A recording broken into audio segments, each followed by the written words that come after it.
I could say the same thing 50 times and somebody might hear something totally different. That's not on them as the listener. It's on me as the manager and the person that has to deliver the message because everybody receives messages in a different way. So getting all the arrows pointed in the same direction is a critical component of operational excellence. I think capital allocation of time, allocation of energy, allocation of resources, allocation of people. The biggest challenge is where do I put my each incremental investable capital? And my investable capital is seconds and minutes, and it may be dollars in the context of hiring somebody. Is it in coaching this person? Is it in talking to the manager to get the manager to coach this person? Is it in pushing or is it in letting them make a mistake?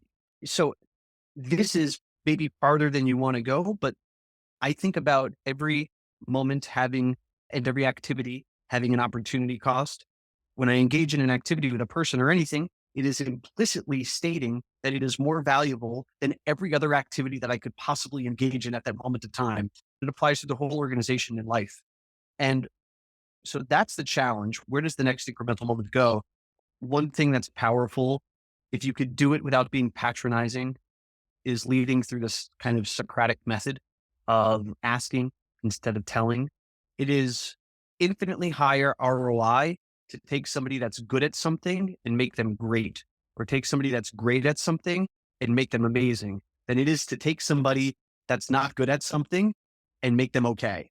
On the mind of other CEOs is while we are getting everybody behind us with clarity and confidence, there's still plenty of fear, insecurity, and concern. Is this the right decision? Now, because whether or not it's the right decision, the most important decision is to take action in one direction or another.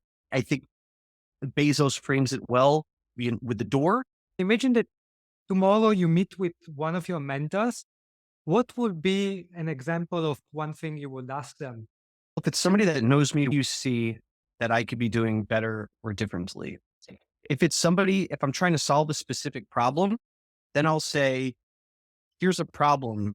If you could please, I'm struggling with, is there any time in your life or in your business where you had something similar? How did you work through it? I will come with a list and say, these are the things that I'm thinking about that I had. There's ambiguity, there's uncertainty. Here's what I'm thinking. Here's the decision I'm thinking on making. Does this sound stupid? Does this sound crazy? Does this sound smart?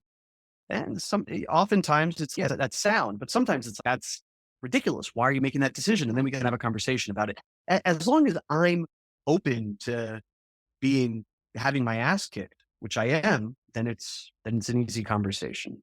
This idea of over indexing for the long term is just a function of compounding being this magical homogenous thing that works everywhere. What's the net present value of me eating a meal right now? So I can either intermittent fast or I can eat a meal. The truth is I don't need to eat the meal. The NPV of this meal is my return here is extremely low. I get a much higher return from actually not eating this meal, my long-term return. So in this event, the NPV of staying home is like a losing proposition at 25 years old.